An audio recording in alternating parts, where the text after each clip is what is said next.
പൂവാംശമായി താനേ നീ എന്നിൽ കാലങ്ങൾ മുന്നേ വന്നു.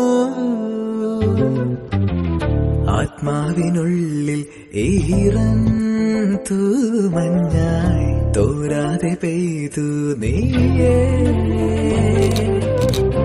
പൂവാടി തേടി പറന്നു നടന്ന ശലഭമായി നിൻ കാൽപ്പാടു തേടി അലഞ്ഞു ഞാൻ.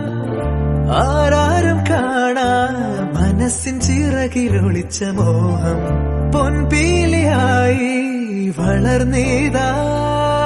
മഴ പോലെ എന്നിൽ പൊഴിയുന്നു, നേർത്ത വെയിലായി വന്നു മിഴിയിൽ തൊടുന്നു പതിവായി നിന്നനുരാഗം. ഒരു കാറ്റുപോലെ പുണരുന്നു നെഞ്ചിൽ, നിള പോലെ കൊഞ്ചി ഒഴുകുന്നിതെന്നും അഴകേ ഈ അനുരാഗം.